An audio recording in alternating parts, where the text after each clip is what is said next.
Good evening, everybody, to this tonight's portion of council. I am stepping in for Mayor Bill Bylsma. He is running just a little tad behind schedule, and he should be here soon.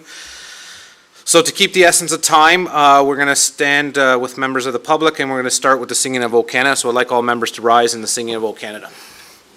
And I will lead you off. O Canada, our home and native land, true patriot love in all of us command. With glowing hearts we see thee rise, the true north, strong and free. From far and wide, O Canada, we stand on guard for thee. God keep our land glorious and free. O Canada, we stand on guard for thee. O Canada, we stand on guard for thee. Thank you, everybody, members of the committee.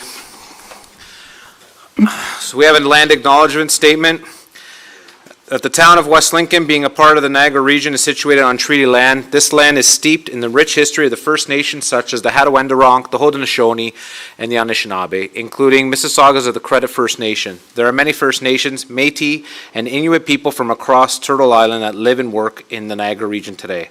The Township of West Lincoln, as a part of the Region of Niagara, stands with all Indigenous people, past and present, in promoting the wide stewardships on the land in which we live.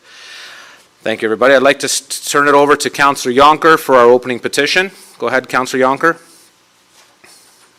We gather together here today intent on doing good. We seek to represent fairly and well those who have given us this task. May our efforts be blessed with insight, guided by understanding and wisdom. We seek to serve with respect for all. May our faith give us strength and guidance to act honestly and well in all matters before us. Thank you, Councillor Yonker. Much appreciated. Any members of the committee, any changes in orders and items on the agenda? Seeing none. Any disclosure of pecuniary interest or conflict of interest, member of committee? Seeing none. Anybody in the gallery, Kevin, to request items on the agenda? Not seeing none, thanks. There are no appointments or presentations. We do have regional council remarks. So just so the public does know, we have changed our bylaws. The council meetings are starting at 6:30 from now on. So maybe Regional Councillor Whitavine might be running a little late. This is the first meeting we've changed from 7 o'clock to 6:30. So he might be also a little bit late. So I don't see him. So we'll find if someone, we can always come back to allow him. Well, hopefully he's back, but we have somebody coming right now, so we'll just see who's, I'm going to see the door. There's Councillor Whitavine. Councillor Whitavine, perfect timing. We just came to you for opening remarks. We've changed our bylaws that the meetings, we start at 6:30 instead of 7, so you might have been on holidays back then, but you know what though, you came at the perfect time right now.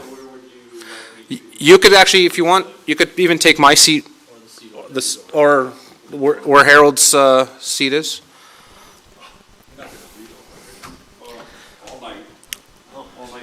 So welcome, Councillor Whitavine. There it is, it's on. So yes, Councillor Whitavine, thank you.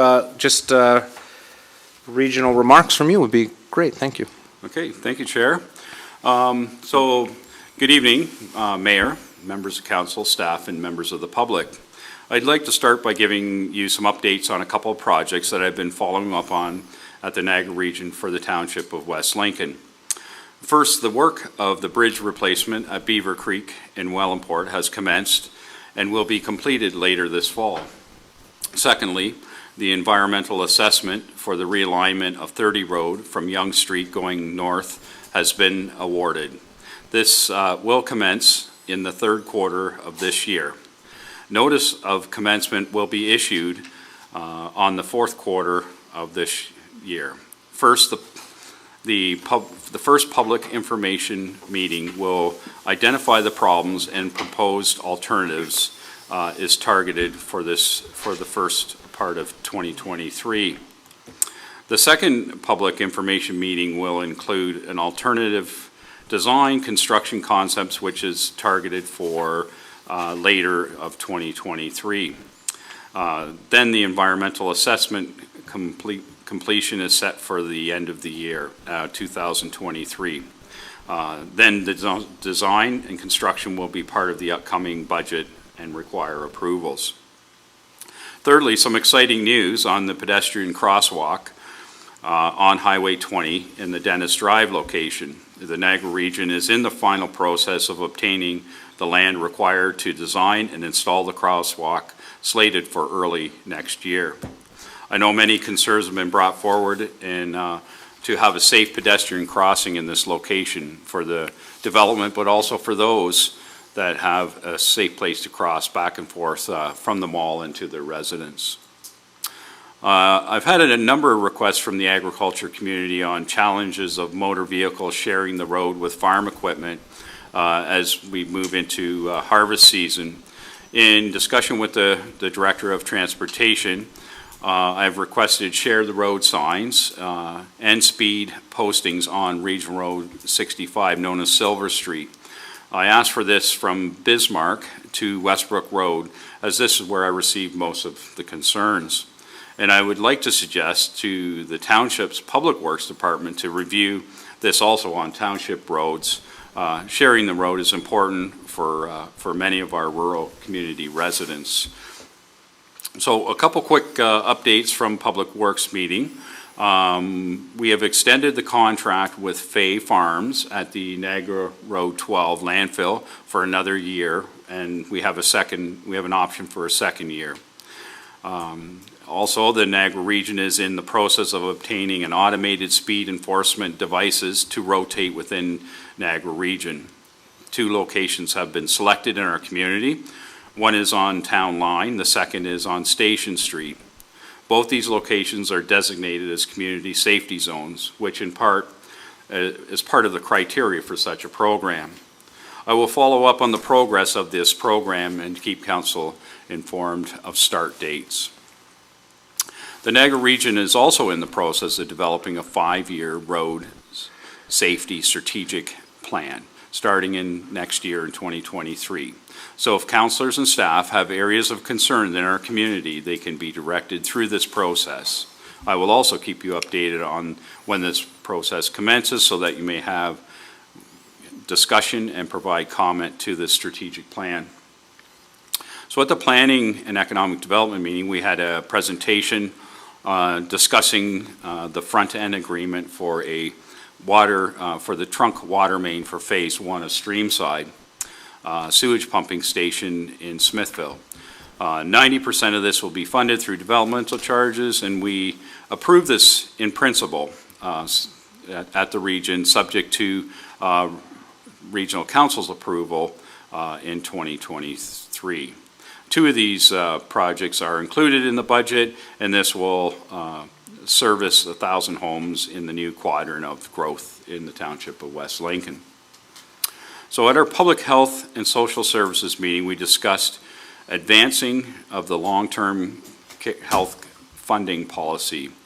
We will be posting for 95 permanent full-time equivalents starting in January 2023, as per the increased hours of care directed by the province.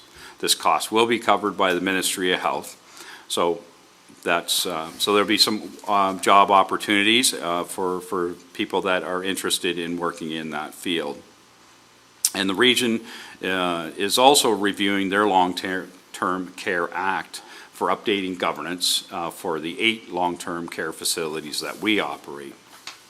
So this is my final report this year. So if any councillors have any questions pertaining to my report, I will answer them best of my abilities. And lastly, I want to thank Council for giving me the opportunity to give you a monthly update on my work for the township of West Lincoln at the Niagara region. Thank you, Great. Mr. Chair. Thank you, Councillor, Regional Councillor Whittivine. So at this moment, Mr. Mayor has arrived, so I'd turn the chair back over to Mr. Mayor, and I do have some questions and also to thank you, Councillor Whittivine. Whatever seat you feel more comfortable sitting, I can go there, it's up to you. That's fine. Now I'll turn it over. Thank you, Mr. Mayor. Oh, thank you.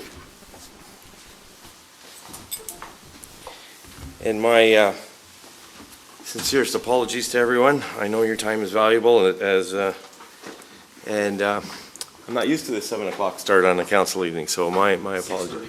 6:30. There you go, see? 6:30 start. So thank you, Regional. So let me just ask for a second. The opening, the land acknowledgement, and did you guys sing "O Canada"? I sang myself. I led the song. I knew you could. I did. I wasn't a band as a youth, so my voice is still The voice of an angel, you would have been proud. Beautiful. I'm going to have to catch the replay on that. Yeah. So thank you very much, Mr. Councillor Trombetta.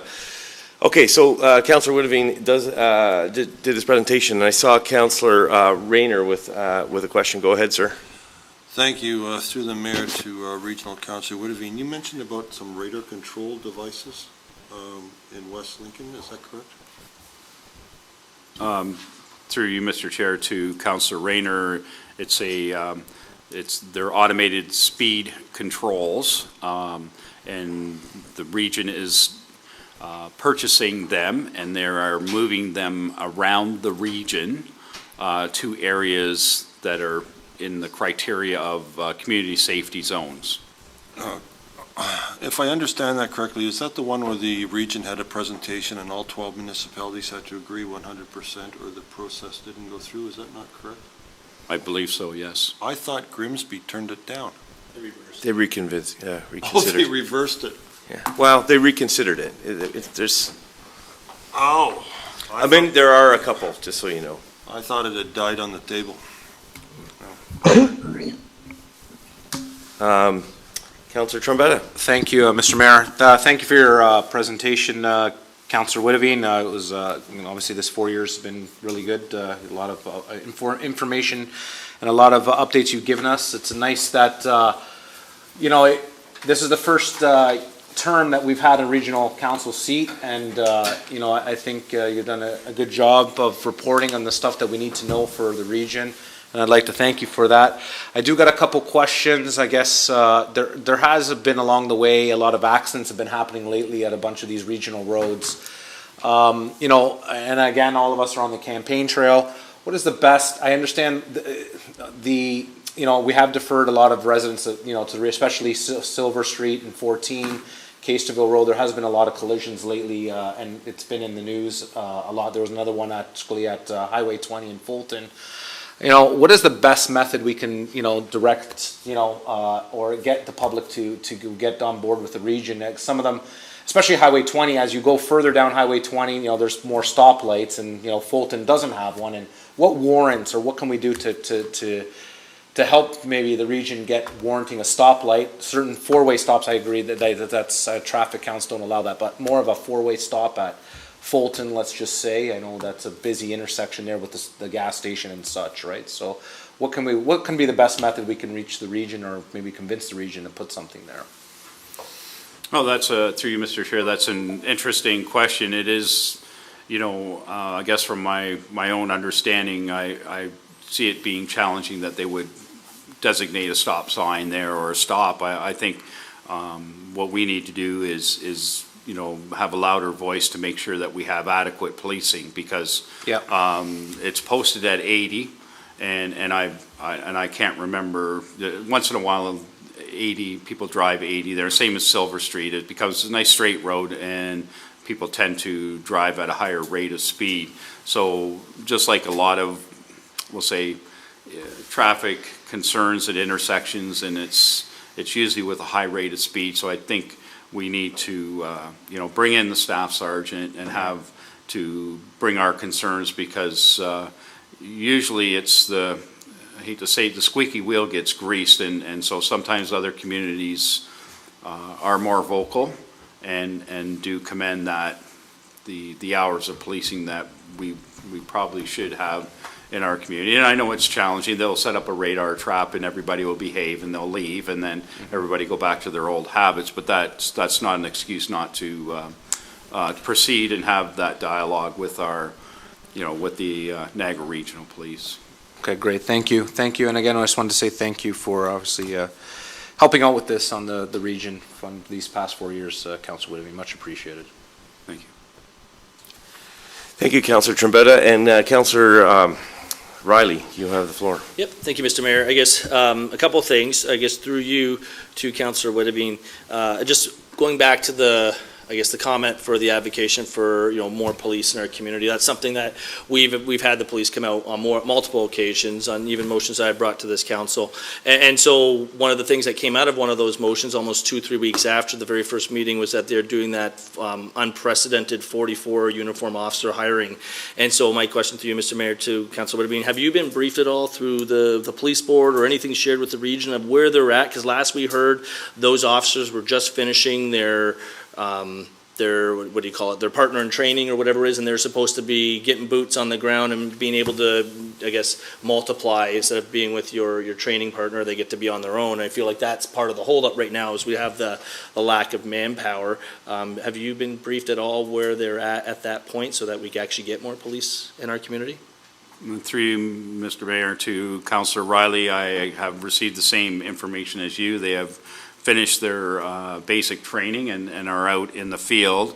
And that's where I believe that we know that there's an availability of resources that's where we need to have that one-on-one or a conversation with our staff sergeant here to say, look, we would like a share of that. And I know also there's some issues with, just police burnout, and so I think they're trying to allocate those resources best they can. But as I stated earlier, I think we need to, be more vocal on what our needs are, else we may not be able to keep our, we may not get those extra boots on the ground.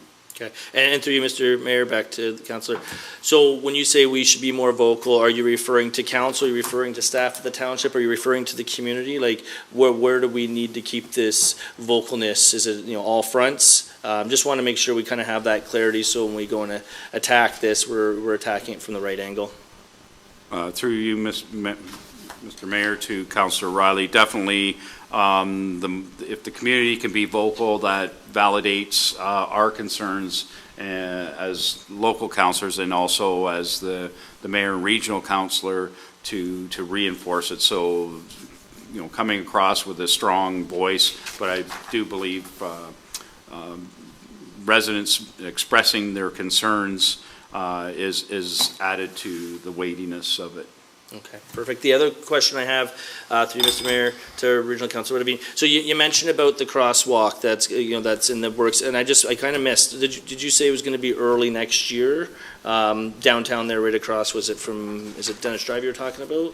I just want to clarify that I understood. Like, what was the projected timeline when that would be constructed? Through you, Mayor, to Councillor Riley. Yes, that was through correspondence from the Director of Transportation when they were just in and finalizing some land acquisition, and they were going to put that on their things to do list, and that would be completed in early 2023. Okay. And if I'm not mistaken, I saw the design, and it's going to be from Denison Drive towards the Legion, because there was concerns about people crossing from the Legion, and I think there was an issue there. So the region is, I believe it will be about 50 feet from Denison Drive towards the Legion, probably because it has the best line of sight and it's level there.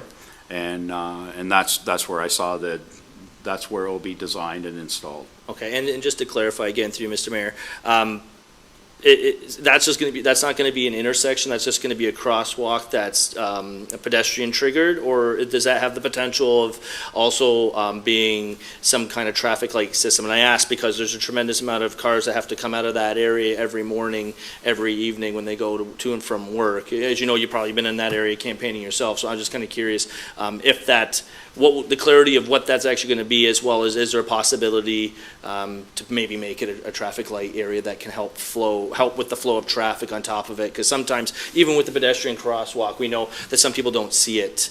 And so I feel if we had a traffic light in an area that's already going to help manage congestion of traffic, it'd also make it safer for people coming and going across the street, so. Through you, Mr. Mayor, to Councillor Riley, to answer your question, if we were to put a traffic light there, we wouldn't need a pedestrian crosswalk.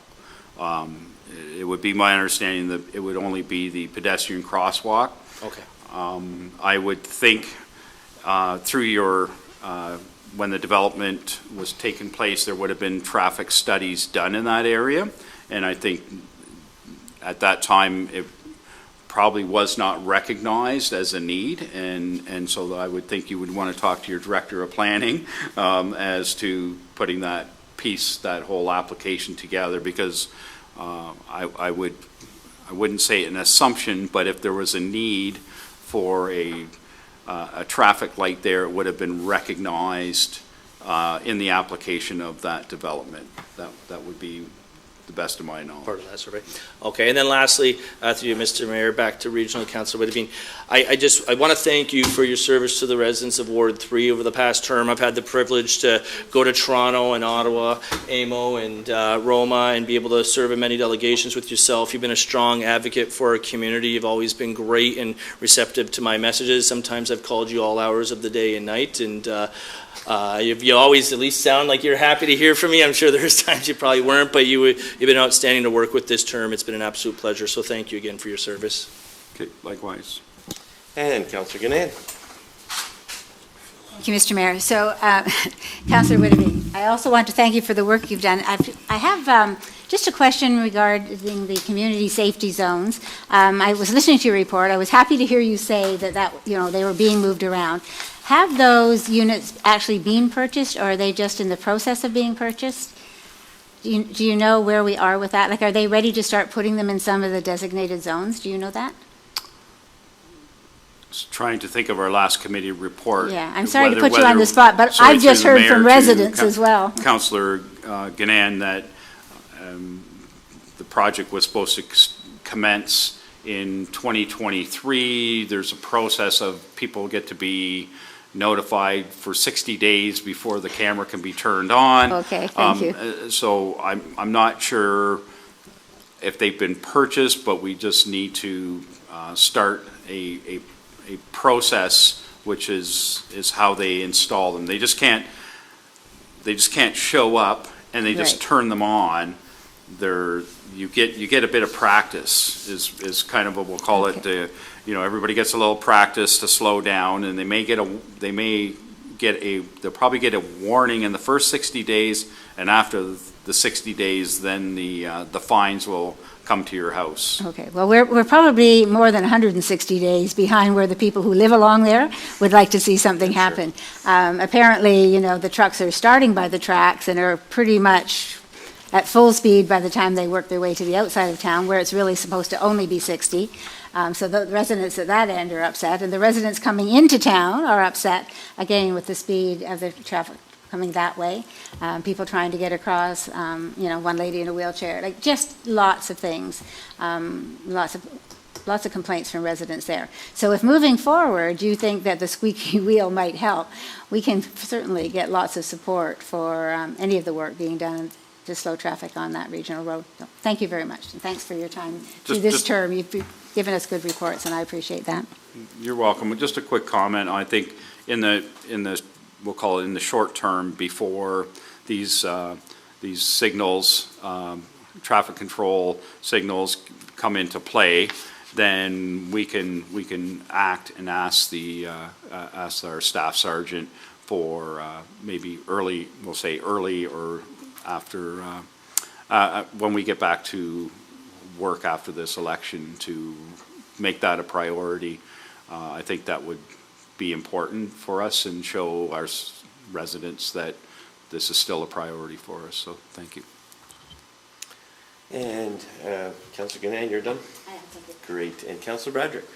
Thank you, Mayor. Through you to Regional Councillor Woodavine. As a citizen in this last 4 years and now as a fellow councillor, I'd like to thank you for your time and commitment to the citizens of West Lincoln. Very much appreciated. I have one question for you. I'm not sure if I'm putting you on the spot or not.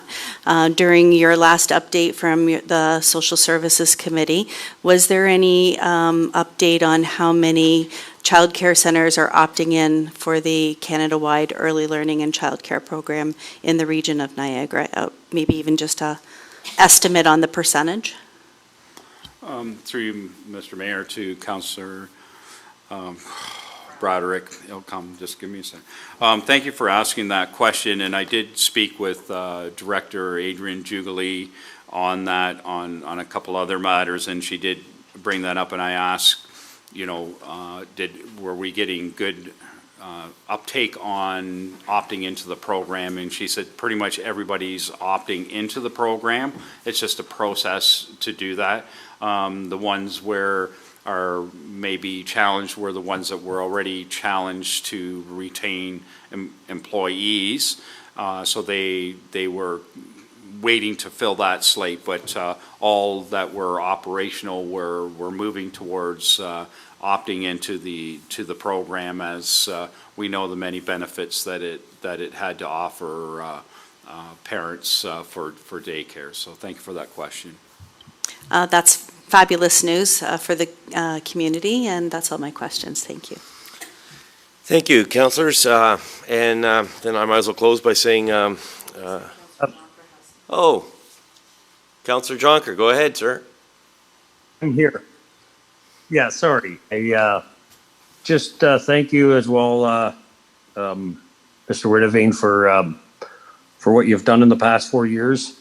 And through you, Mr. Mayor, to our, just wondering if you could give us a bit of an update on the wetlands or the ponds outside of Smithville there. I know we haven't heard much about what's going on there. I think is that they're still trying to figure out what they're going to do with that property as a region, and just thought I'd ask if you could share us an update on that or not. Yep, you're good. Through Mr. Bayer to Councillor or Mr. Yonker. The update is that the basic environmental assessment was set out in an RFP for the fall of this year. There should be work commencing on site this fall to complete that basic environmental assessment, and from there we can continue, or we've made it known that we have interest, but we should also understand what are some of the concerns that may come out of this environmental assessment before we get too excited about the project. I think we, as a community, if it's something that the council and staff and council are interested in moving forward, we need to know what maybe some of the implications are. When some of us also know the history of our community and what those concerns may be on that site. So should commence this fall, Councillor Yonker, and we should have information in the new year of what that study is going to reveal. Great. Councillor Yonker? Thank you, Councillor Woodavine. All right. And so that's from everyone, and then I just want to echo, I'm not going to repeat what everybody else said. Albert's been great to work with you at the region, and I'm glad that our municipality made a conscientious effort day one to include you as a reporter onto this horseshoe, and so that we could get tuned into the region like never before. So thank you, sir. And if there's no others, then we're going to move on to the confirmation of minutes. Council regular, August 11. Councillor Broderick, you have the resolution for that. Yes, I do. Moved by myself, Councillor Shelley Bradrick, that 1, the minutes of the open session portion of the August 11th, 2022 regular council meeting be accepted, and 2, that the confidential minutes relating to the closed session portion of the August 11th, 2022 regular council meeting be accepted, and that the minutes remain confidential and restricted from public disclosure in accordance with exceptions provided, Section 239 of the Municipal Act. Thank you, Councillor, and can I get a seconder, please, for that? And I got Councillor Trombetta, thank you. And I'm going to ask, are there any comments or questions or items to be pulled? I see none, and I'm now getting into the habit of looking on the screen as well to Councillor Jonker. So see none, so I'm going to call the question. All those in favor? And that is, there he goes, and that is carried. Thank you. Moving forward, we have public meetings under the Planning Act, August 11. Minutes, Councillor Ganan, you have that resolution. I do. Thank you, Mr. Mayor. Moved by myself that the minutes of the public meeting held on August 11th, 2022, under Section 34 of the Planning Act, with respect to A, zoning bylaw amendment, Leonard and Lynn Snippa, 5444 Concession 4 Road, file number 1601-010-22, be accepted. Thank you, Councillor Ganan, and can I get a seconder, Councillor Riley? Thank you. And are there any comments or questions, items to be pulled? I see none, so I'm going to call the question. All those in favor? And that is carried. Thank you. Moving right along, 9.3 is public meeting development charges background. Councillor Riley, you have the resolution. I do, Mr. Mayor. Moved by myself that the minutes of the public meeting held on August 11th, 2022, under the Section 12 of the Development Charges Act, 1997, with respect to the 2022 Development Charges Background Study, Township of West Lincoln, be accepted. Thank you, Councillor Riley. And can I get a seconder for that? Councillor Bradrick, go back to you. Any comments, questions, items to be pulled, discussed? Seeing none, I'm going to call the question. All those in favor? And that is carried. Moving right along to 9.4, a public meeting, another one. Councillor Trombetta, you have that resolution. Thank you, Mr. Mayor. Moved by myself that the minutes of the public meeting held on September 12, 2022, under Section 34 of the Planning Act, with respect to the zoning bylaw amendment of Fred and Rebecca Vroegdeveen and Niagara Pallets, 4981 Regional Road 20, file number 1601-011-22 be accepted. Can I get a seconder for that? Councillor Ganan, thank you. And any comments or questions on that? Seeing none, I'm going to ask the question. All those in favor? And that is carried. Thank you.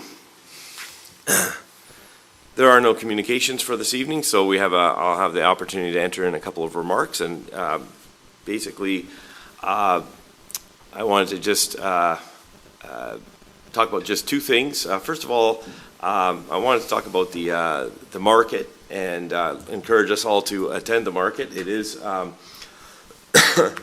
there's some concerns. The attendance of vendors is getting smaller and smaller, and I don't know if that's indicative of sales. It always seems to be quite enthusiastic and vigorous when I go. One highlight there this particular past Friday was the tree sale, and I kind of splurged and went a little bit overboard, but I'm looking forward to go get those trees when they come in. So just as much as we can in our own circles, keep promoting the market. I think it's a little gem, and but I also know that there's discussions ongoing about how to make it better and how to make it improve, and we can get that feedback also from the community. I think that's great. And I wanted to highlight that just after lunch this morning, Councillor Ganan, myself, also with candidate Terry Bell, were present to raise flag for National Day of Truth, and basically the week of Truth and Reconciliation, which culminates on Friday with the Day of Truth and Reconciliation. So, we on behalf of the council, and I think all of us would agree, this is a season of remembrance, a season of examination where we can identify how we can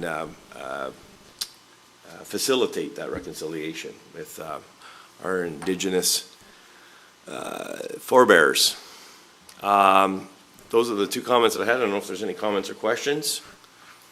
Good. And I just want to highlight one more thing, and that is on, I believe it's October the 17th. I'm going to say it at this time, October 17th, we do have a special council meeting called, so hopefully we can get the majority of people to attend that. And so there is one yet before the election, so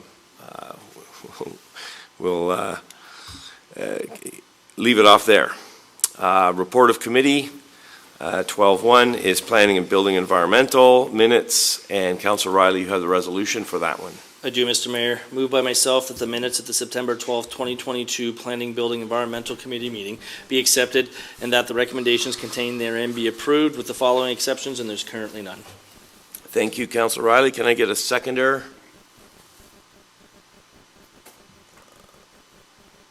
Okay, I'll take Councillor Trombetta. I was gonna see if Councillor Jonker wanted to get in on a seconding, but anyways, Councillor Trombetta is fine, and I'll take the Public Works from him. So there we go. Okay. Any comments, questions, or items to be pulled or discussed?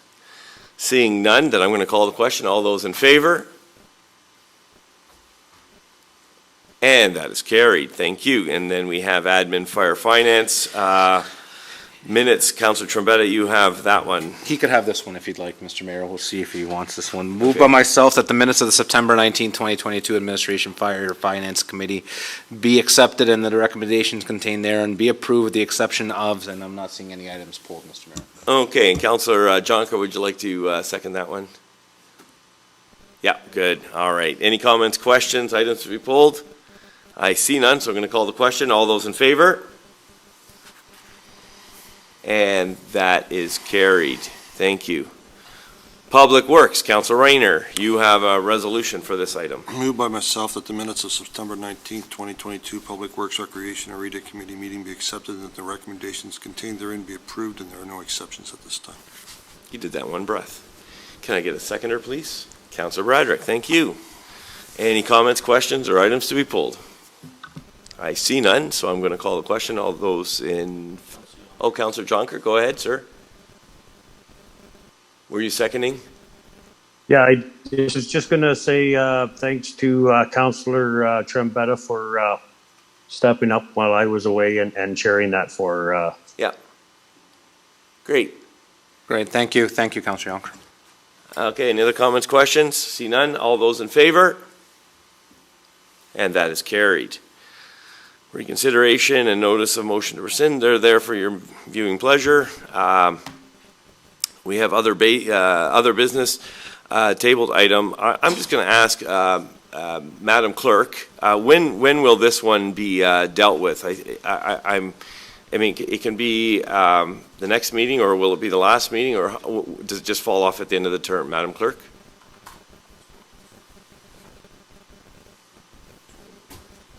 Thank you.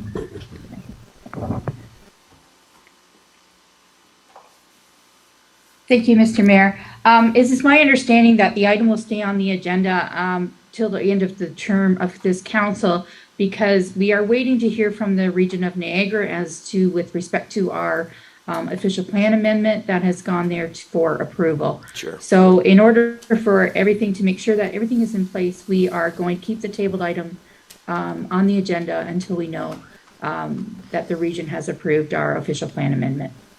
Yeah, thank you, Madam Clerk. And I didn't mean to put you on the spot there, but it does come up, and so I just wanted to make sure that we're all aware that that's the ongoing process there.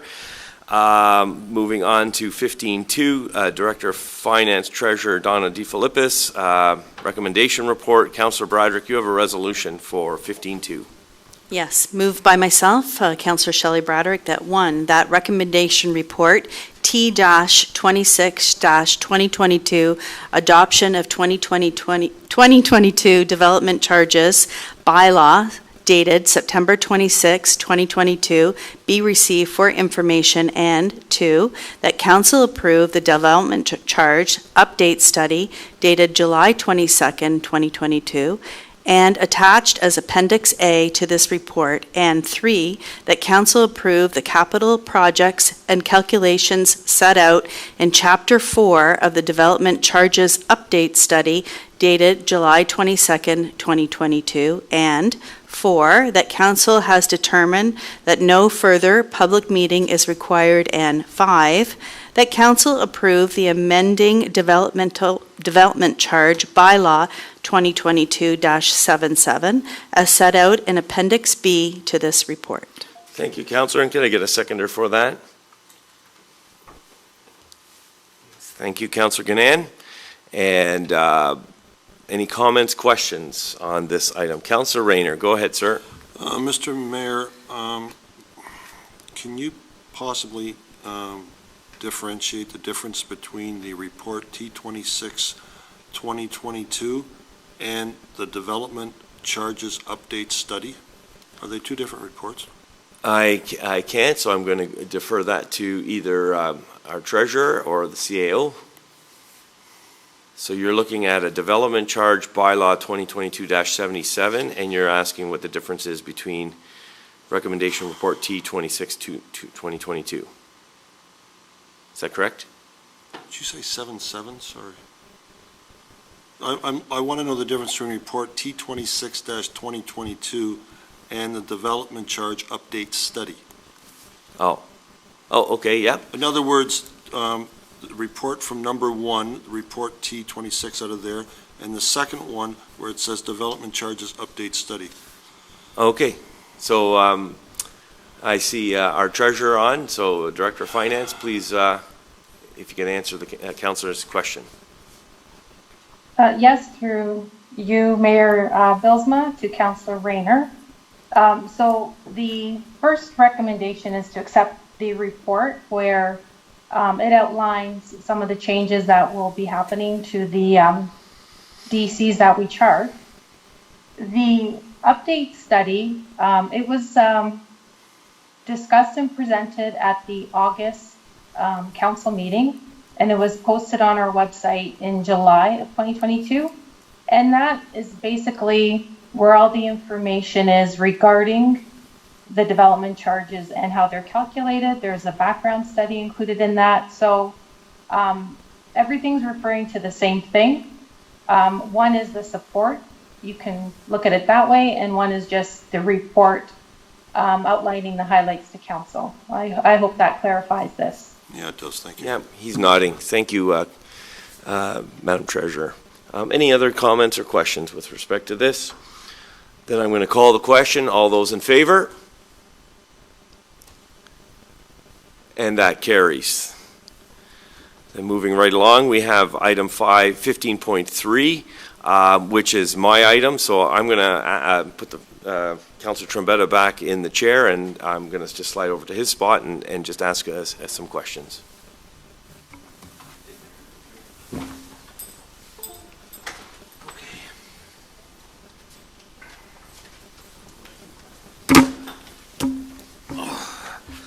Busy night for me tonight. Yeah. Thank you, Mr. Mayor, for obviously I'm acting as Deputy Mayor. So we have an item that was brought forward by the Mayor. It reads Emergency Operations Center. I will turn the floor over to Mr. Mayor. Go ahead.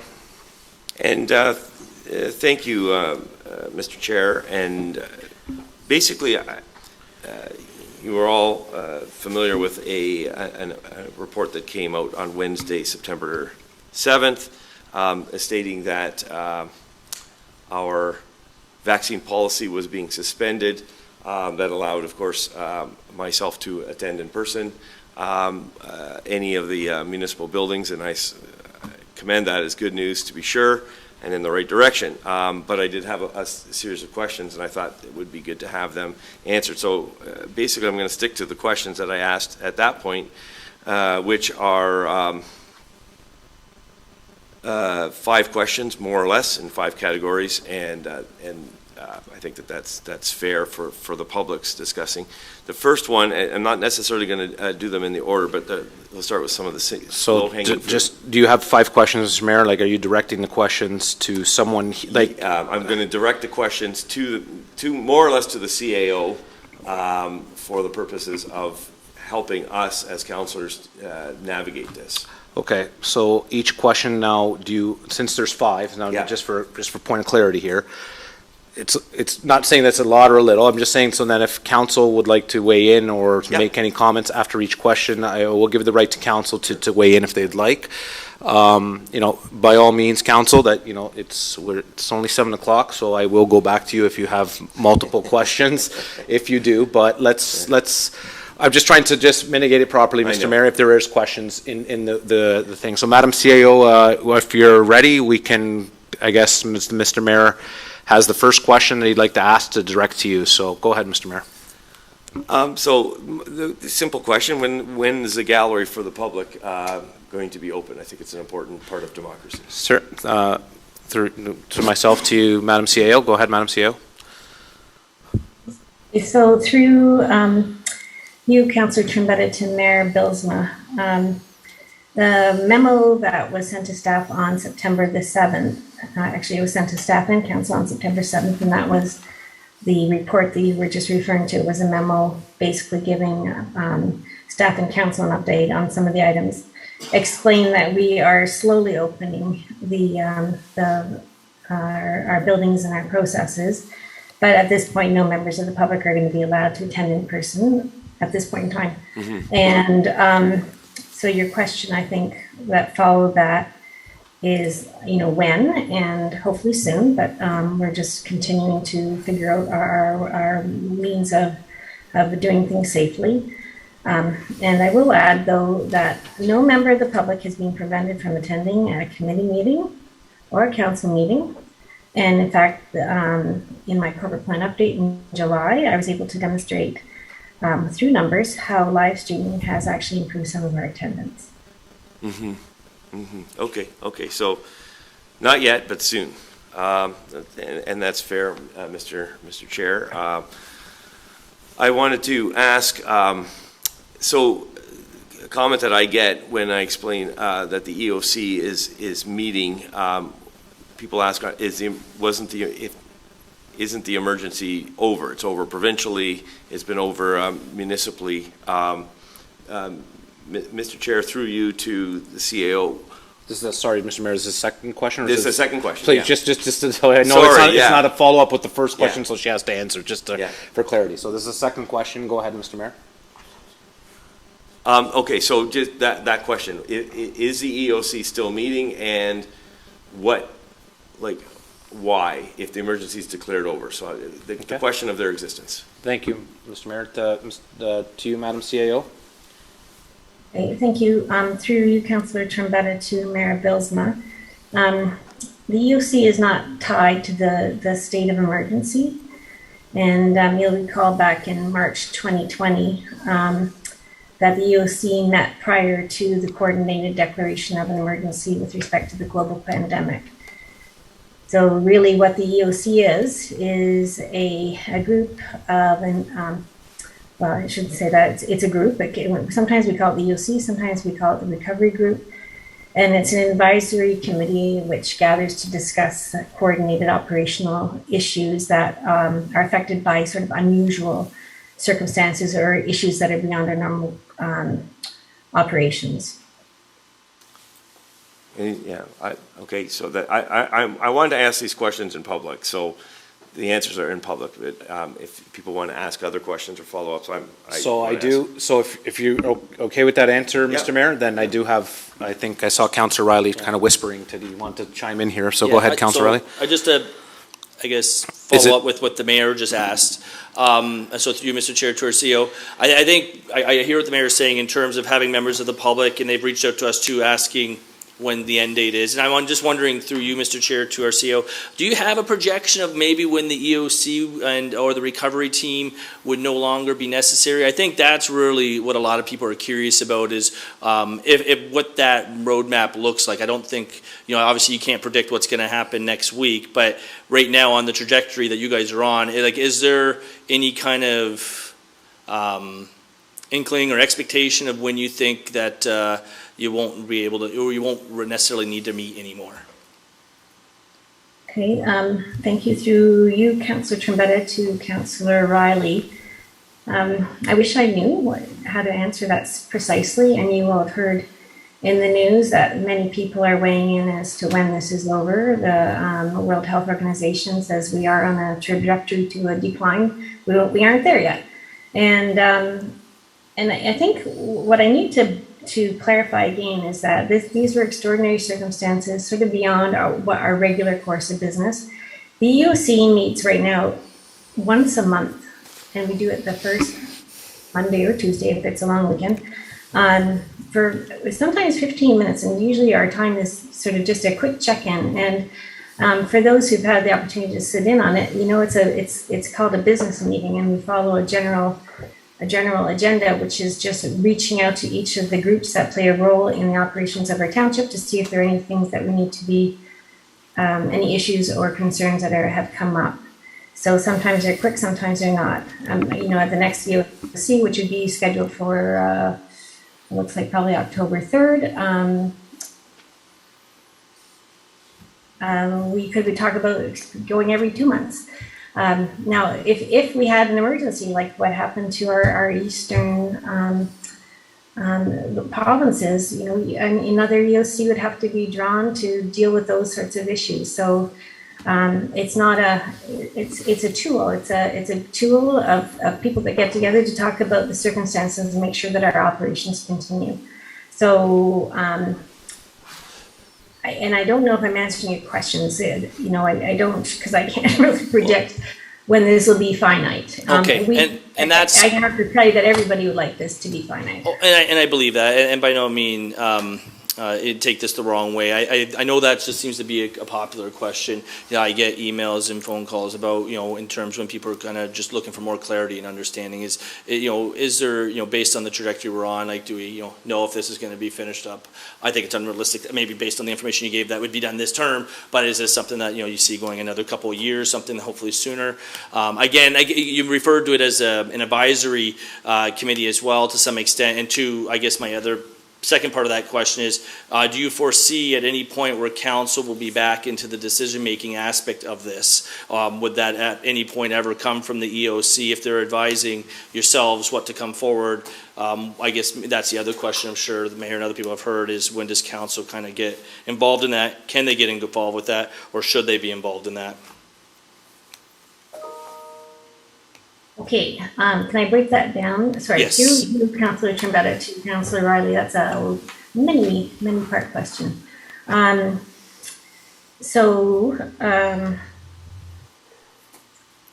guess I'll address the issue of council. There's two parts here. A lot of the decisions and outcomes that were talked about at the EOC were administrative items.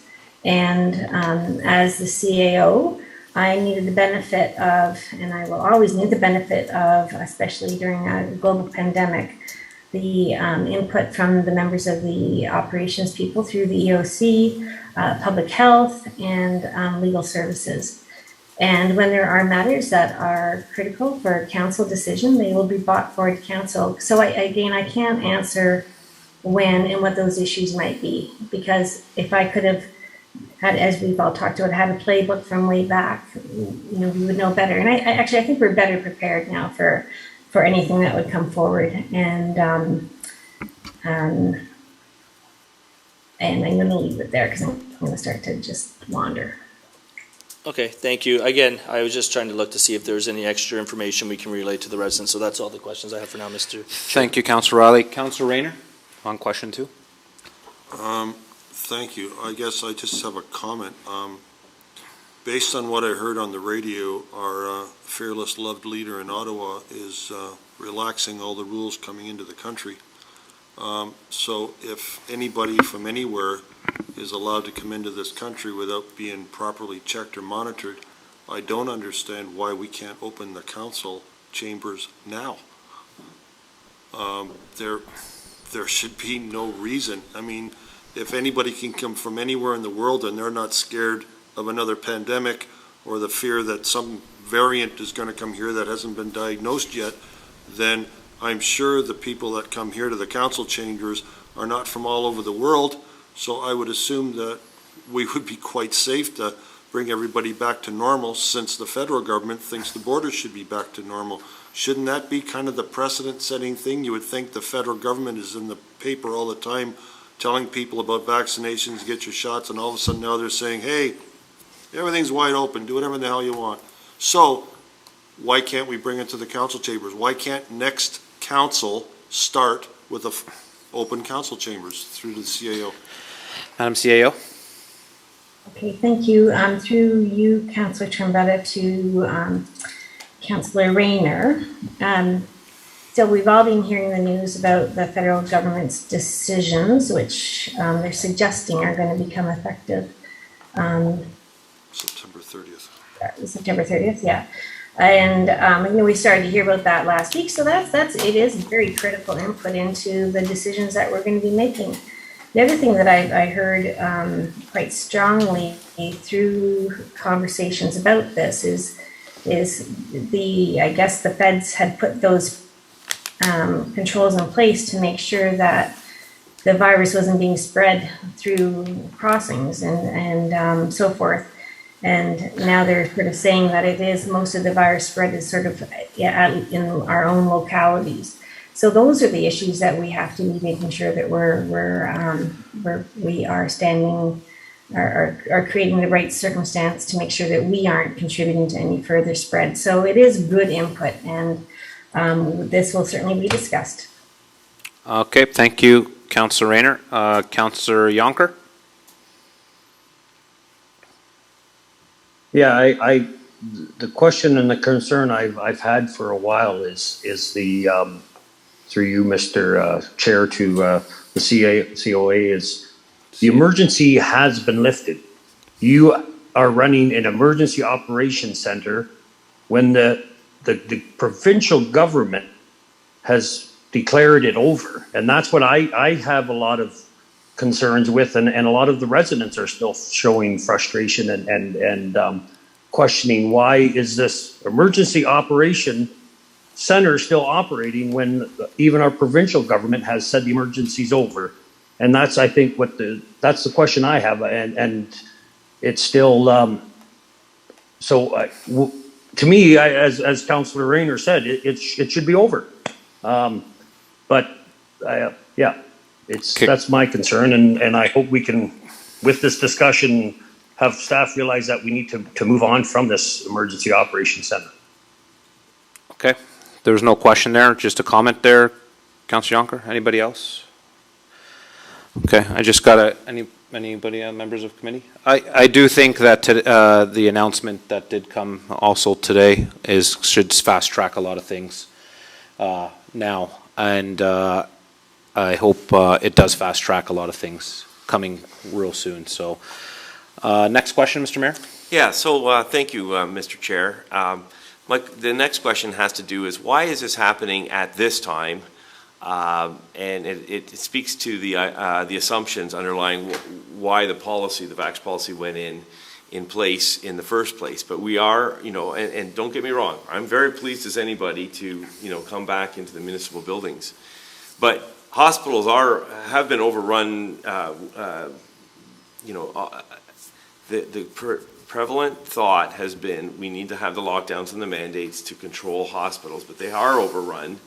They have been overrun for most of the summer.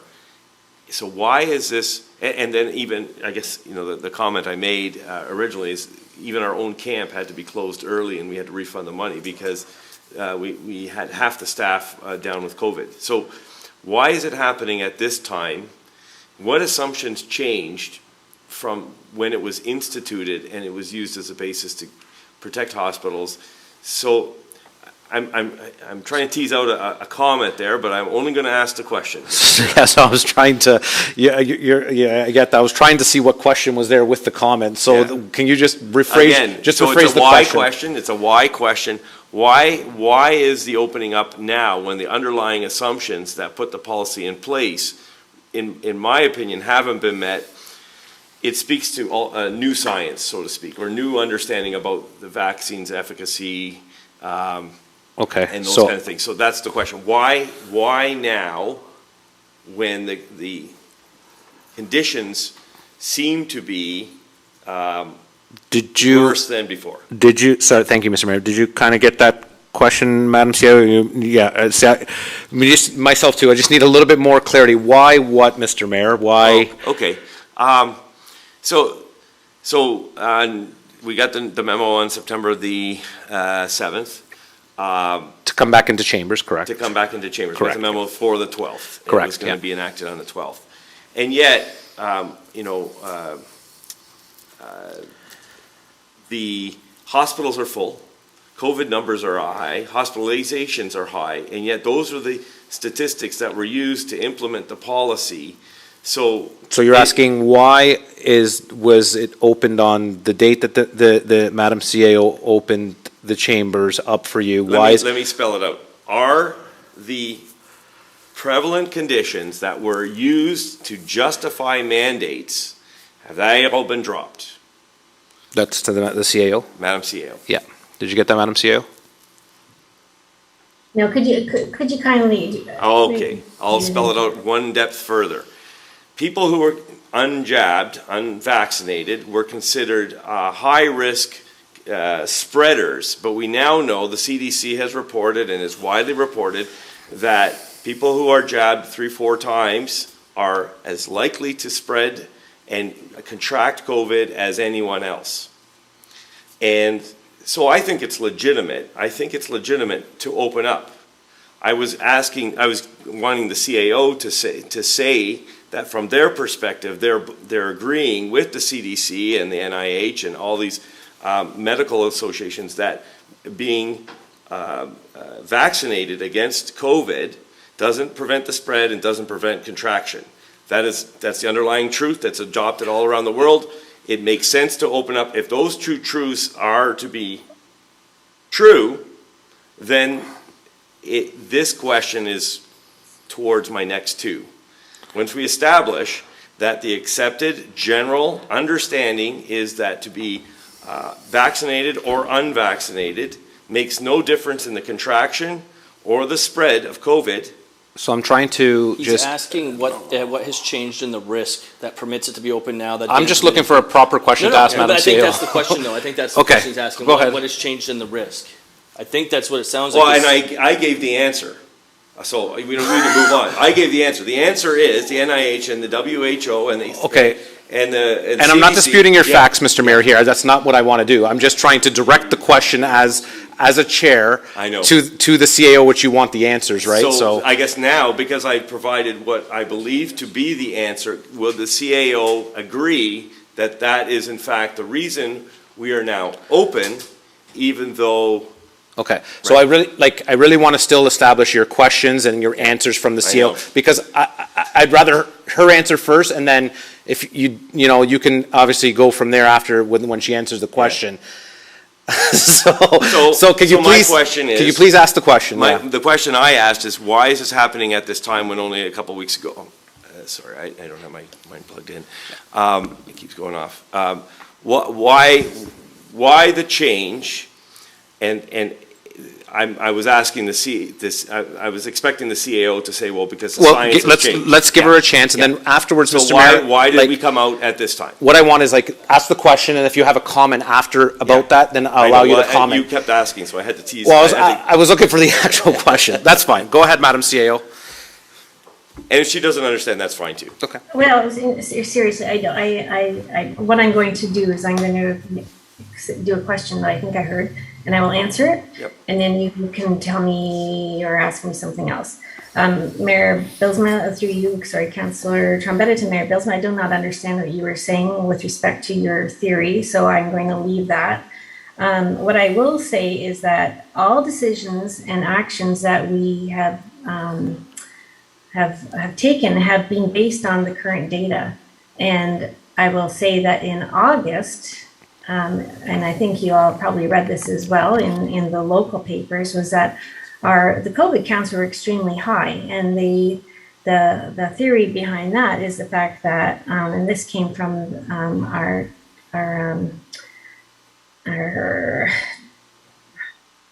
Dr. Hergy. Thank you. Explain. It was basically the lifting of all the mask protocols, the suspension of vaccine mandates, and more people were gathering. More people are going to shows together. More people were in tighter spaces. And so virtually their correlation was the numbers went up. And we get epidemiological data every single week from public health. And so August was higher. And as we moved into September, the numbers were going down. We were watching it all summer to try to figure out when we could be lifting it. August was high. And then as we were moving into September, we saw that the numbers were going down quite dramatically. And basically, the science and the recommendations keep shifting, and we can only rely on the current epidemiological data. And I look at it every single week to make sure that we did make the right decision. And that's where I will leave it at this point. And Mr. Chair, that's fine. It's an answer. I didn't want to get into a debate or anything with staff. I'm just putting these questions out there more for the public discourse. Absolutely. Okay. So and then I'll move on unless anybody else. No. wants to know. Oh. Go ahead. No. Yep. Yeah. Are you keeping track? Yeah. Thank you, sir. Go ahead, Mr. Mayor.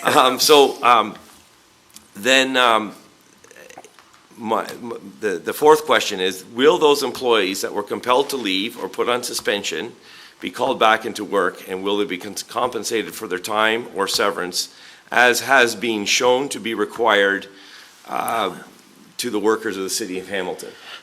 Okay, so I can let the Madam CAO, I know that there are also union employees, so I know there's some union, obviously, they follow under the QP, so I'll let the Madam CAO answer those questions. Yeah, exactly. Right? So, yeah, and if there's something that's too sensitive, then we might, like I said, we have to just obviously undefine unidentifiable individuals. You know what the policy is with this council. Exactly. So let's speak in general terms. Yes, please. Thank you, Mr. Mayor. Go ahead, Madam CAO. Okay, so through you, Councillor Trombetta to Mayor Bilsma. So first of all, I don't know what's happened in the city of Hamilton. I'm not going to speak to that at all. What you're raising are questions that are really delicate, and they are HR matters. And again, as Councillor Trombetta has mentioned, you're also talking about potentially identifiable people. Mm-hmm. And if we want to proceed farther, we're going to have to go into closed session. Okay, so just a follow-up. We, as a council, we've never received a report, like regionally, we received a report of employees that were suspended, employees that left, and so on and so forth, but we never had that. So it was a bit of a shoot in the dark in terms of kind of a general assumption about what the status of our workforce was with respect to the vaccine mandate. I'll leave it at that. I just basically wanted to ask the question in open and know that our council, or at least some of our council are concerned about those members that were let go or coerced or whatever with respect to the vaccine requirement of our municipality. Councilor Rayner has. Go ahead, Councilor Rayner. Thank you, Mr. Chair. The mayor has brought up a very good point, and I feel it needs follow-up. CAO has offered to go into confidential about it, but unless we go into confidential, Mr. Mayor, you are not going to know. No. And it's always going to be that question mark that we don't know. So are we willing to leave it like this, or do we want to discuss it further? I think, and just what I know, the mayor is stating that, he wants it in public. he wants to know, but unfortunately that area, he understands how policy works.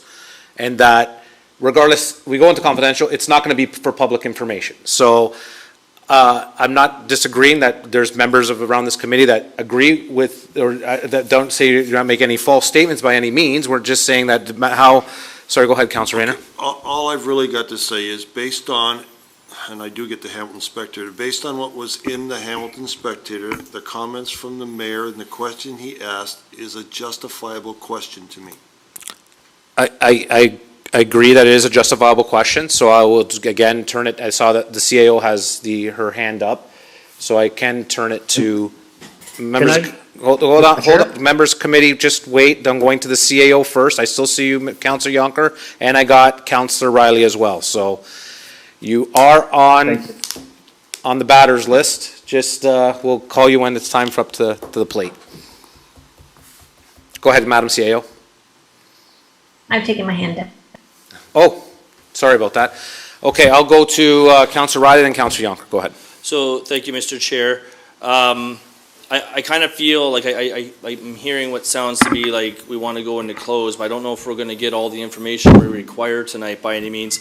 And I think that the broader question of it is the legality side of things. So my suggestion would be, so that any decision or any discussion that's had is made with accurate information, is that maybe this is a discussion that we bring our own legal counsel in on to answer some of these questions at a future council meeting, because I don't think we're in any position tonight to debate this, to discuss this, to have, real dialogue with it, because we just be dealing with speculations and hearing what we've heard in other municipalities. Like, we have no premise, our staff isn't prepared for this in any capacity to answer these. So my suggestion would be maybe that we refer this to legal. I don't know what Mayor's question 4, if I'm seeing this correctly, that you would like a motion that we defer to legal for in the future. For a future, whenever council they're date, available, and then we can at least have, and maybe through you to with legal representation in a closed session.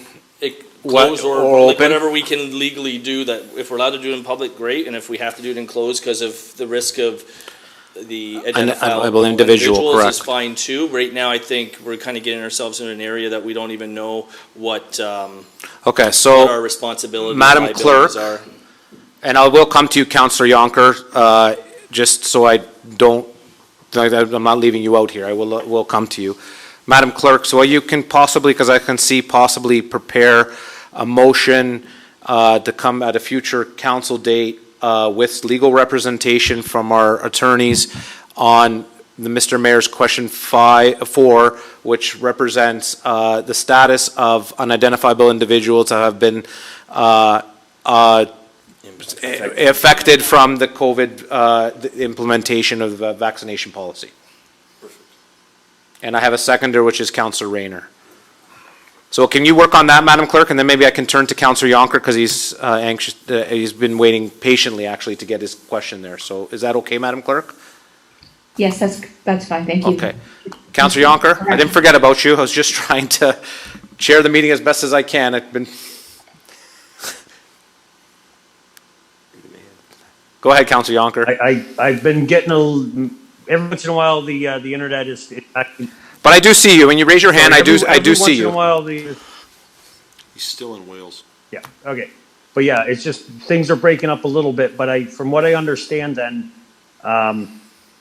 if we want to talk about this, we need to go to closed session. I don't think that's something we need to do tonight, and I kind of understood a little bit from Councilor Riley that he was saying that staff, so is this something that we could go to that special council meeting and go into closed session then with that'll all time to prepare something? I hear you, Councilor Yonker, but I guess that's going to have to deal with staff and the clerk's department, all to deal with, obviously, the legal, if they're available, they have to reach out to them, right? So what we've proposed right now is that they come back to us at the earliest convenience to obviously coordinate a meeting with our legal representation for that question in regards to the unidentifiable individuals that have been affected. That's the word, affected by the COVID vaccination policy. So hold on, Mr. Mayor. I think we have to vote on, I think we might have to vote on that number 4. So that was a question that I had too. Okay, so just, so you want a question to go with this motion that, okay, so, Fifth question is tied. oh, it's tied? You're not involved. Can't add another motion after that one? Well, if we can just do it. Okay, let's go. I'd rather hear it right now. Yeah, you're right. Correct. Let's get it all together. So. So we're just switching, just so you know, Madam Clerk, just so you can hold off, and Madam CAO, that the mayor is going to go into question 5 because he's thinking that it's going to, well, he is, that it's going to tie with the motion that Councilor Riley put forward, so. And so this is my last one, and I thank you, Councilor Rayner, for tagging on that. I've tried before, and I felt that this question type thing would get us a little bit farther to try to get us some answers that I've been trying before to get to. So question number 5, if we can include it in there, is simply, currently, we are discriminating against new hires in the organization that are unvaccinated as part of the policy. And I want to know the legality of that, because I do absolutely am convinced that that is a form of discrimination. But it's still, in the memo that we received on September the 7th, was retained as part of the plan, and so I want that included as part of that discussion about our And that's a good, employees. and that's a good point, Mr. Mayor. I'm quite sure members of committee hear your points, and, you know, we would like to hear from our legal team. I think all of us would like to hear from our legal team when they do present to us those questions you asked. I think you do make some good points this evening on your question 4, and those are questions that I would like to hear. I think, I see everybody nodding their head here around the horseshoe. I think everybody wants those answers, so thank you for bringing those forward. Go ahead, Councilor Rayner. Thank you, Mr. Chair. Can we have that number 5 included? in That's what the he just, motion, that's if what that he, is acceptable yeah, that's what with, he just asked, Councilor which I'm Riley? going to defer, the clerk has been instructed by members of council to put that as a motion. So people that have been, Madam Clerk, so people that have been affected by the COVID vaccination policy, either internally or externally, if you want to put it in that way, if possible, and we can refer that to a future council meeting with legal representation to actually update us on that. So, Mr. Chair. Hold on, I think Joanne wants to, did you want to say something, Joanne, or no? I just wanted to read the resolution if this is okay. Okay, before. Sure. So I have that the issue of personnel matters relating to the township's vaccination policy and the current hiring policy be referred to the township's legal human resource council to attend a future standing committee or council meeting as a personal matter relating to identifiable individuals. Are you okay with that motion, members of the committee? Yeah.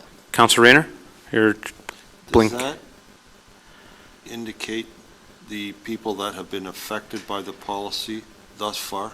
That's included? Yes, in it's that? including both, yes. Do you want to read it one more time, Madam Clerk? Yeah, I'll try and make it more clear. That this is 1, issue of personnel matters relating to the township's vaccination policy, and number 2, the current hiring policy be referred to the township's legal human resource council to attend a future standing committee or council meeting as a personnel matter relating to identifiable individuals. Okay, so I had it moved by Councilor Riley, seconded by Councilor Rayner.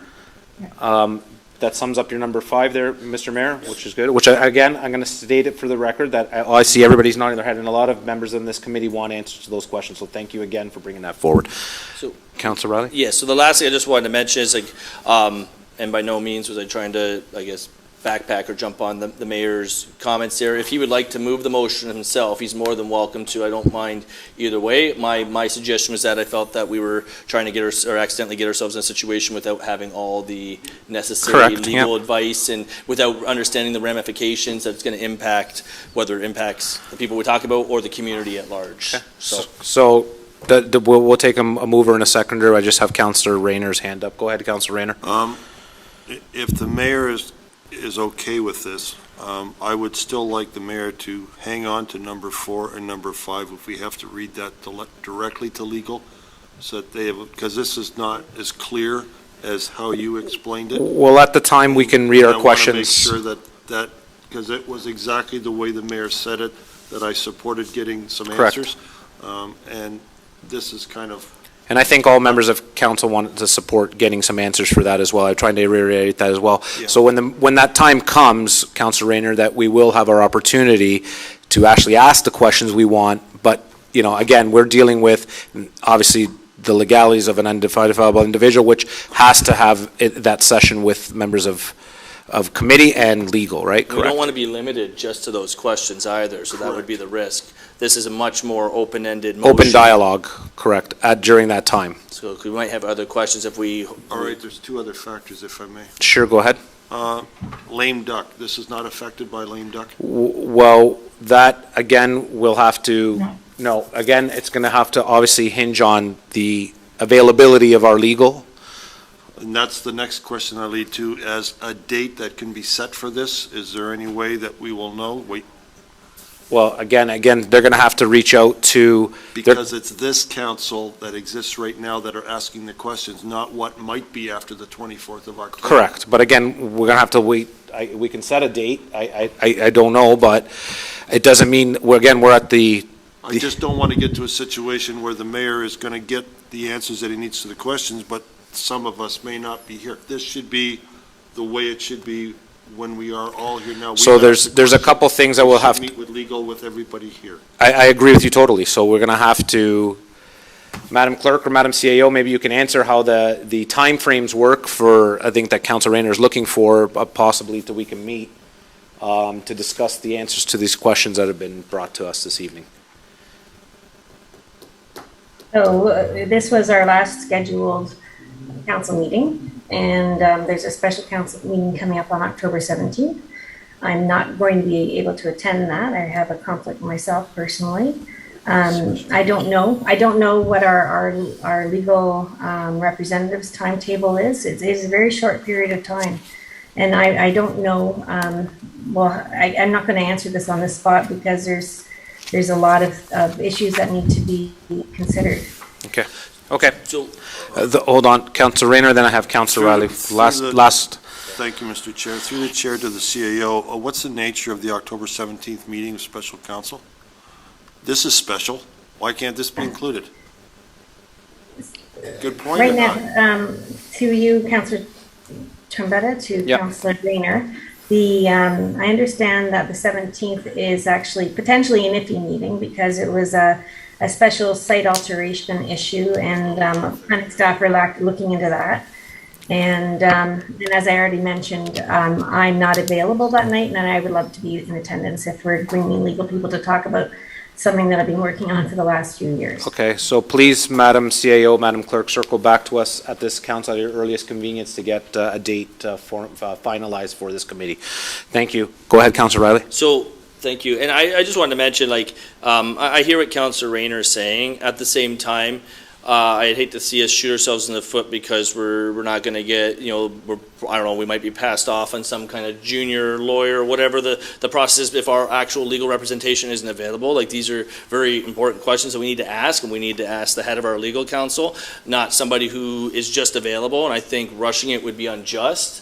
So at the same time, as much as I agree, I would like to see this done sooner and later. Unfortunately, I don't think the timing is necessarily in our favor, and hopefully, we're wrong and this works out. But if it doesn't, unfortunately, I think this could possibly be something the next council inherits, and they're the ones where, maybe we come and speak to it. If we're not reelected, we come and speak to it, whatever portion we can express through the public version of it by addressing items on the agenda, and that might be the extent of it. Hopefully not. But at the same time, we do risk not getting the answers we want just because we're being a little too impatient, because the timeline is not in our favor. Had this been done a month or two ago, I think we're in a different standing. I think right now, we're a few weeks away from the election, and there's a lot going on, so I don't know what their schedule is like. But certainly circle back and let us know, but I wanted to make it very clear, by no means am I looking to put a date on this, just at the earliest convenience, so that, if we're able to deal with it, great, and if not, well, unfortunately, it is what it is. Okay. Mr. Mayor? I'm fine, as long as we vote, we get the vote on the So- referral, and again, I was just asking questions, we gotta get a dialogue started. Sorry, I was just trying to get a dialogue started. I tried earlier, as somebody indicated, in the summer, and this was kind of a bit of a Hail Mary to try to get some answers for this. So. Councilor Bradrick? I'd like to request a recorded vote. Sure, absolutely. And I'd like to just thank members of committee. There was an actually wholesome dialogue at the, one of our are, I guess, by the whim, is that what they call it, something brought forward, and, respectfully, you guys all did very well. So, Madam Clerk, you do have a request for a recorded vote, and if you can please just read the motion once. I think it's going to be moved by the mayor, seconded by Councillor Riley. No, Right. moved by Riley. Oh, okay, no. That's- Okay, well, I'm sorry. Councillor Riley suggested, and I mean, that's my first boo-boo tonight, Councillor Rayner. Thank you for pointing that out. So it's moved by Councillor Riley, seconded by Councillor Rayner. And if you could please read out the motion moved by Councillor Riley before we vote on it, Madam Clerk. Thank you, Acting Mayor.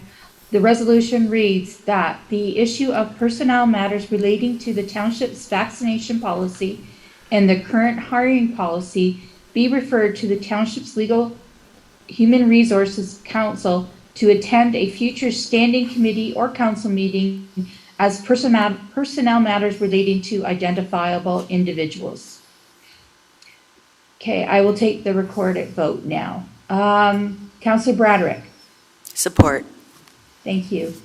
Councillor Ganan? Support? Thank you. Councillor Jonker? Support? Thank you. Councillor Riley? Support? Councillor Rayner? Support? Mayor Balsma? Support. Thank you. And Acting Chair Trombetta? Support. Thank you. That's a unanimous 7-0 carried. Yep, and now I will thank you. I think that's all, Mr. Mayor. I'll turn the chair back over to yourself. Thank you.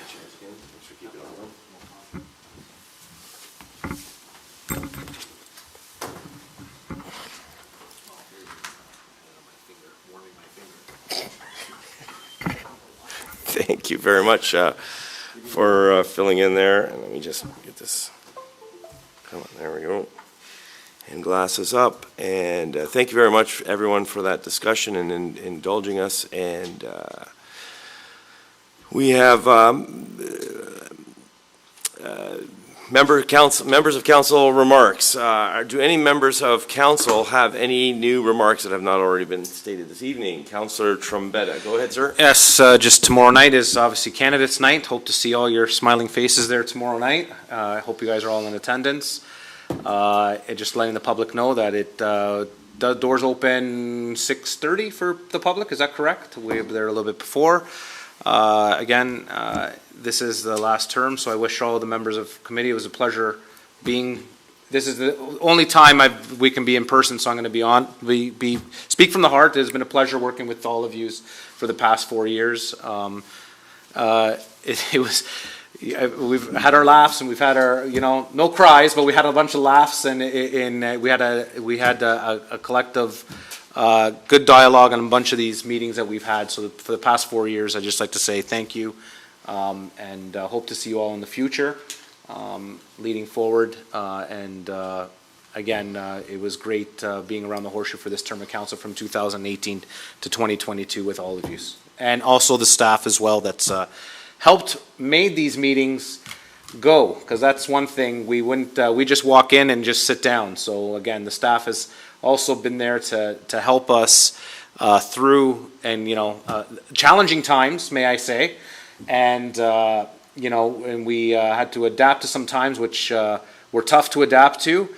And now that this term is over, I just wanted to say thank you to members of committee and members of staff and also WeStream that that provided the services. So thank you very much. That's all I wanted to say, and thank you all members of committee. It was a good term between 2014 and 2018. Thank you. Anyone else? Councillor Bradrick. We'll just go kind of end to end because he kind of set the stage there. So go ahead, Councillor Bradrick. Thank you, Mayor. To build on your flag raising today, as we amp up towards this Friday's Day of Truth and Reconciliation, just to remind the residents of West Lincoln, an important day to take time with your family and yourselves to reflect on that important day. As the years go on, there's more and more information available for people to learn and grow and develop their true understanding of the plight of the Indigenous people. So encourage everyone to take time this week to reflect and to learn. Thank you. And to couple on to Councillor Trombetta's words of our final council meeting. It's been a pleasure working with all of you, and I appreciate everyone's support of me as I joined partway into council and made me feel welcome and helped me with my steep learning curve. Thank you. And Councillor Ganane, go ahead. Well, ditto to Truth and Reconciliation and Orange Shirt Day, and also ditto to Councillor Trombetta's remarks, but I do have my three little usual kinds of things that I want to do. So one is to commend the fire department, and in particular Fire Prevention Officer tomorrow, for putting together a fabulous day on Saturday. It was a great open house, well attended, and certainly enjoyed by many. My own granddaughter, the youngest one, missed her kindergarten and senior kindergarten trips to the fire hall because of COVID and the restrictions in place and at-home learning. And so she particularly loved getting up in the fire truck and putting on the clothing and doing all of those sorts of things. So thank you.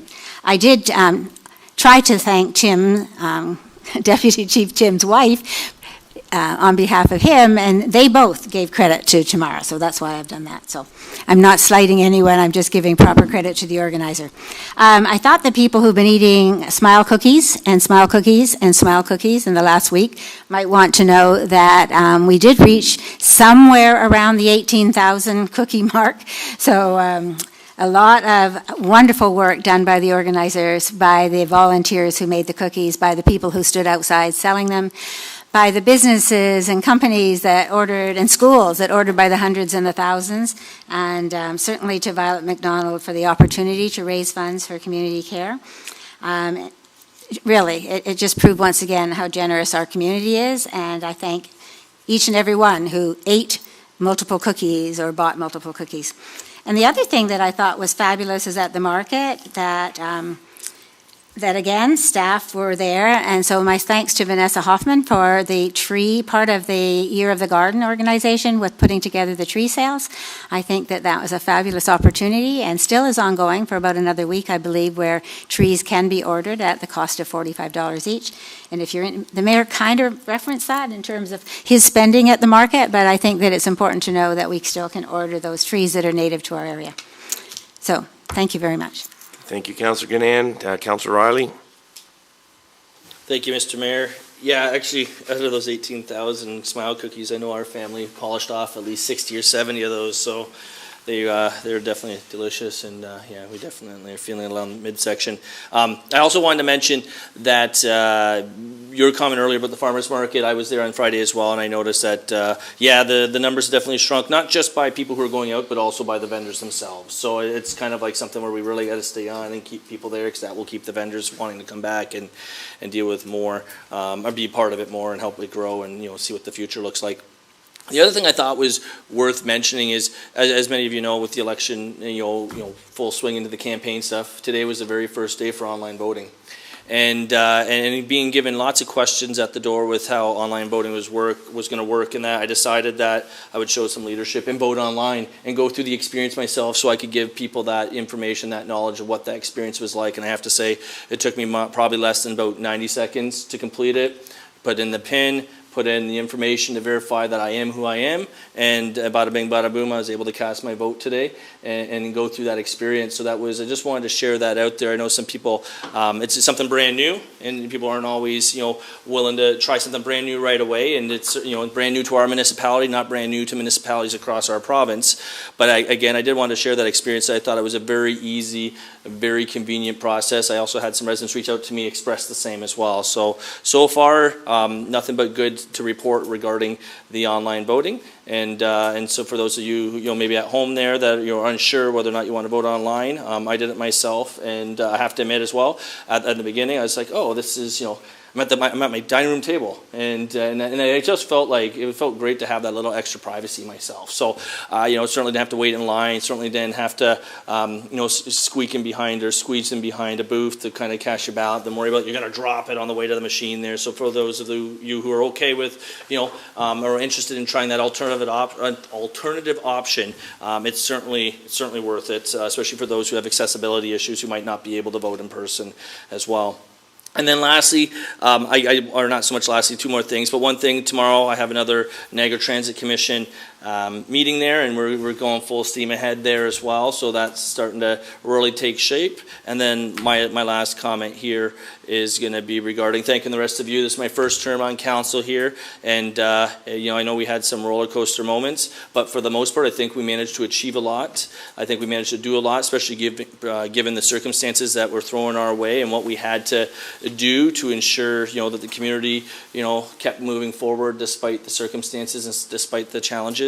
And I also want to thank staff who worked tirelessly. And I know I certainly, especially our Madam CAO and even our clerk's office, the amount of questions I probably inundated you with from the minute I stepped foot into office to probably to my, my final hours. I certainly appreciate all the time and sacrifice you've given to our community, and you've also made yourself available for myself and helped me get answers that I can relay back to the community, which, they certainly appreciated. So that's all I have for now, and best of luck to everybody on the campaign trail, and hopefully we'll see you all back in the, sometime in the November there, whenever the inauguration is. Great, thank you. And Councillor Rayner, and then I'll go to Councillor Jonker. Thank you. I was going to say something, but Councillor Riley used up all my time. Okay, so Councillor Jonker? Seriously? Okay, Councillor Jonker, go ahead. Yeah. Go ahead, Councillor. Sorry, the door opened here into the room. I'm like, not done yet, guys. So, I would like to definitely thank everybody. It's been, as Councillor Trombetta said, there's been some roller coasters, some ups and downs. But through it all, we continue to work together to make our community better. And also, the clerks that put these meetings together, it's a lot of extra work for them, and definitely appreciate the work of our two clerks and in the background. I would also like to thank the people who organized the food drive and those who contributed to it, the positive response on something that some people disagreed with, a lot of emails as well. But the West Lincoln Community Care received over 2,000 pounds of fresh meat, 3,200 pounds of food, over $500 worth of supplies, which included 30 knapsack bags full of start kits for these kids going back to school, and one big diapers and wipes, and almost $1,490 in cash. So, something that people disagreed with, they did something positive, and West Lincoln Care definitely benefited from that. So I just wanted to thank the ladies, especially my sister-in-law, for organizing, and a few other ladies and all those who contributed to it. It was an emotional day, to say the least, to see the care that these people showed to the community. Great, thank you. Councillor Rayner, I'm going to give you one last chance. I mean, you do have your own time, your own allotment. Thank you. Having gone through this now for the fourth time, every council is unique and different in many ways, but we've all worked for the same cause, and that's for the taxpayer. This particular council has done, I think, a tremendous job in allocating the dollars out to the residents in all the wards, and we've got a lot of accomplished. We've had our ups and downs, sure. We've had our bitter moments and we had our wars, but that's typical on any council because everyone has different personalities and different natures. But ultimately, this one achieved a lot, and I'm proud to say that I was part of it. So I'd like to thank everybody for that opportunity. I've always enjoyed working with staff here. They've always been extremely cooperative, and they've put up with me because I can be rather stubborn at times. It's all in the best interests of the public, and we just keep working hard to try to resolve issues as they come across. But again, I'd like to thank everybody around the Horseshoe for the time we've spent together. I think we've got some good memories, and I wish everybody the best in the upcoming election. Good, thank you, sir. Thank you. And then we're going to move on. And we are going to move to bylaws. And Councillor Gannon, you have the resolution. I do. Thank you, Mr. Mayor. Moved by myself that leave be granted to introduce bylaws number 2022-75, 2022-76, 2022-77, 2022-78, 2022-79, and that the same shall be considered to have been read a first, second, and third time with one reading and are hereby adopted, and that the mayor and clerk be and are hereby authorized to sign and affix the corporate seal thereto, any rule of this council to the contrary notwithstanding. Thank you, Councillor. And can I get a seconder for that? Thank you, Councillor Riley. Any comments or questions? Then I'm going to call the vote. All those in favor? And that is carried. That's our last set of bylaws. We have no confidential matters. So I want to thank you all for working together also with me. And it has been a blessing to me to work with you folks. And I'm just glad that I was able to get one meeting back in chambers with the change of office yet before the close of the thing. So this is 2 3/4 years old, but I think it's important to say, kind of conclude this term with almost getting virtually back to normal. So with that, I'm going to declare the meeting adjourned at the hour of 8:12.